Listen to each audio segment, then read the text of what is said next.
this very special year, we have very special guests. This is an annual tradition for us, but this year is special for very many reasons. And one, of course, most particular reason is because we are honored to have the Prime Minister of Canada, the Right Honourable Mark Carney. More than 2 cheers for the Prime Minister, as it should be. In the beautiful backdrop of the stunning rotunda, a space designed to reflect Canada's vast diversity, Prime Minister Mark Carney's address at the Canadian Embassy in Washington, D.C. was marked by a poignant speech that connected the tradition of the annual Christmas tree lighting to a historic moment of profound cross-border friendship and shared human values. The Prime Minister's most heartfelt remarks centered on the origins of the Canadian Christmas tree gift, using the past to illuminate the future of cooperation between Canada and its North American partners. We are here to light this tree, and I'll just say a few words about this because not everyone knows the full story of this. The story of this tree began in a tragic moment in Canada's history, 1917, and the Halifax Explosion. A steamship loaded with explosives collided with another ship. It caused the largest non-nuclear explosion ever seen, or felt, I guess, unfortunately felt. 2,000 people died, hundreds more brutally injured, blinded by the glass. And what happened, and it has to be said, before Ottawa could respond, that's all changed now, but before Ottawa could respond, the people of Boston responded. They got a train, doctors, nurses, medical supplies, food, and they made it to Halifax to begin the rebuilding and treat the wounded. And that's friendship. Unsolicited, outpouring, and the people of Halifax, people of Canada have not forgotten that kindness, and ever since that moment, a tree has been sent to Boston, and it's lit there, and a few decades later, the tradition began here. Carney then related this enduring historical bond to the present-day collaboration on the FIFA World Cup, emphasizing how the shared experience reinforces common values. You know, the holidays bring in to perspective the ties that we have, the ties of families, the ties across borders, the ties of friendship, and the common values that we share. And I can think of no better event to bring together the values that football represents, the beautiful game, the values that the holidays represent, and the values that Canada, the United States, and Mexico share.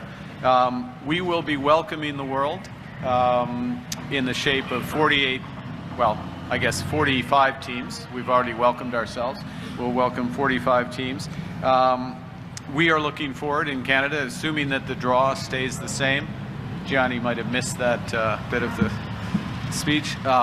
Assuming the draw stays the same, Canada will be welcoming Qatar, which put on an absolutely extraordinary World Cup just under 4 years ago. Well, 3 years ago, I guess it was, right? 3 years ago exact, yeah. I had the privilege of being there and had the privilege of seeing Alphonso Davis's goal. Yeah, Joe is right. That's what I said.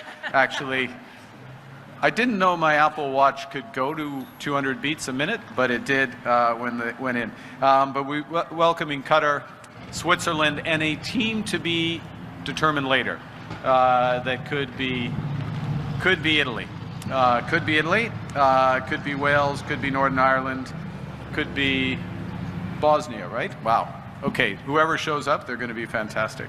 And we look forward to welcoming everyone. Look, I will just finish really where I started. Yeah, I'll say it's a moment of great pride for me as Prime Minister.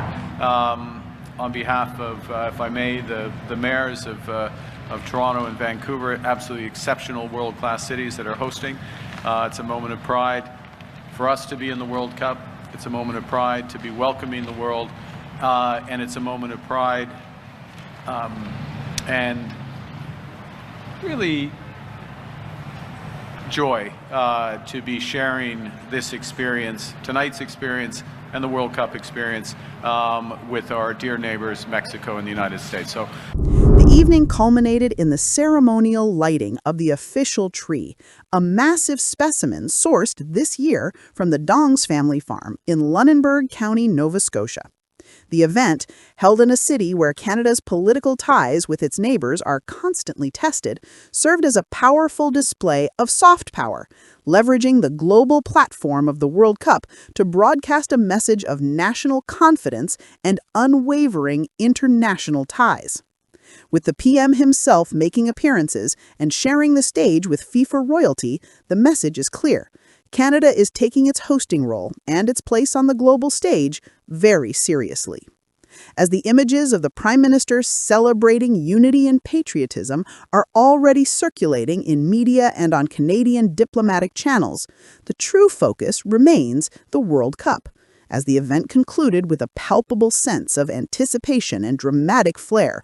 All the dignitaries, including PM Carney and Coach Marsh, gathered for the final moment, hands on the ceremonial ball that would illuminate the massive tree in the rotunda, symbolizing the bright year ahead.